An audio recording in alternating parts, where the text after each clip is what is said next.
What is going on, crypto folks? Welcome back to the channel.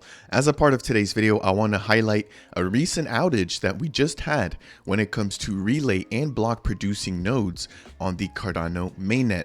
Now, do not be alarmed, everything has recovered since, but I do want to quickly highlight an article that was released covering what may have happened while we wait for a thorough investigation to be completed by IOG. Now, if it's your first time stopping by the channel, my goal here is to provide you guys with the latest news and updates for Cardano. And so if you guys appreciate this type of video, please make sure to tap that like button. If it's your first time stopping by, consider subscribing. And if you have any questions, then make sure to leave a comment down below. I will do my best to get to them as time permits.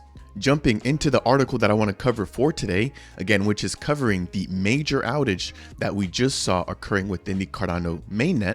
We're going to be hearing from Cardano specific community members, including Rick McCracken, as well as Tom Stokes. So scrolling all the way back up, as it states here, Cardano recovers from an outage of over 50% of its relay and block producing nodes. Cardano stake pool operators, or SPOs for short, and users have been reporting at least half of the nodes for the network briefly went offline over the weekend.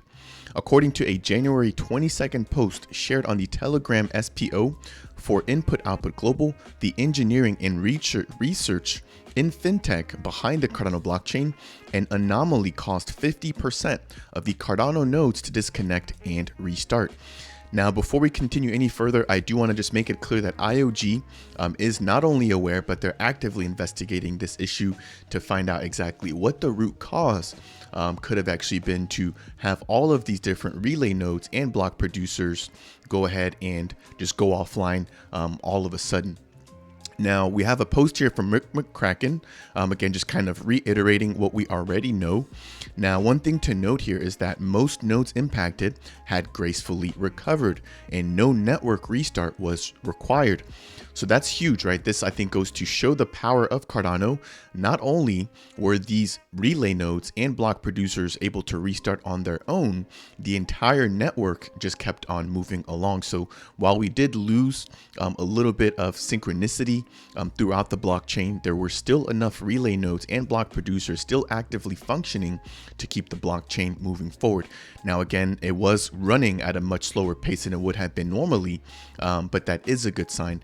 Now, I did also release a recent video in which I highlighted the fact that the Cardano MAV, or minimum attack vector, currently sits at about 25 to 27 over the course of the last year and a half, compared to Bitcoin and Ethereum's 2 and 3 value when it comes to their MAV. And so that was basically highlighting the fact that Cardano is quite a bit more times more decentralized than Ethereum and Bitcoin. And I think that this outage, while it was not great news for the community, does show that Cardano is resilient and it doesn't actually require any outside tuning, right, when we have these kind of anomalies that occur.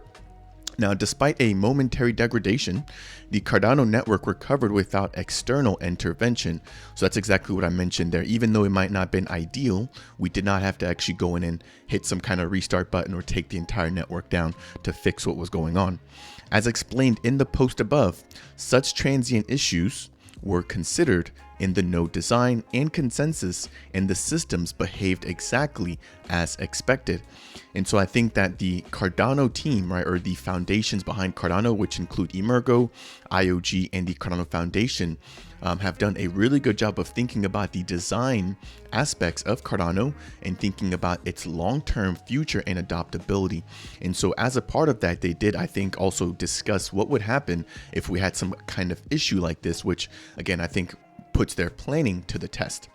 Scrolling down into the actual official announcement that was just released in response to this by IOG, it states, "We're now investigating the root cause for this anomalous behavior and implementing further logging measures alongside our regular monitoring procedures," stated the official announcement.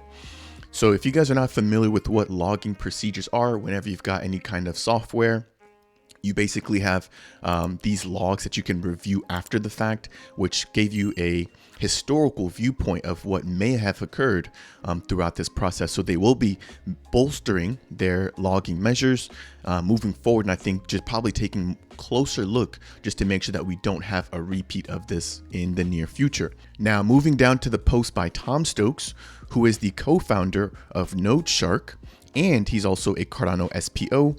He reported a chart which was showing the fact that the network sync fell from 100% to slightly above 40% for over 300 nodes which were reporting at that time. And so as we can see here, these 373 nodes appear to have been synchronized at a 100% rate. And then as we had this restart occur, or this issue occur, we saw that the synchronicity amongst those particular nodes fell to around 40%, and then it quickly recovered back to above 80%. Now, I'm not sure where it stands now. It would be interesting to see if things are back to 100%, but to my knowledge at this point, while they have not figured out what actually caused the issue, it does look like the network is back and running as expected.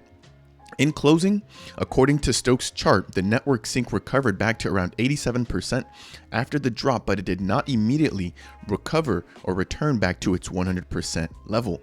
Again, while this was a weird anomaly, which is still being investigated, it does show the resiliency of Cardano, and I will be keeping you guys updated, especially as we get more announcements and clarification from IOG. That is going to do it for this brief update. Again, if you guys found this to be helpful, please make sure to tap that like button. If it's your first time stopping by, consider subscribing. And if you have any questions for myself, then make sure to leave a comment down below. I will see you guys in the next video.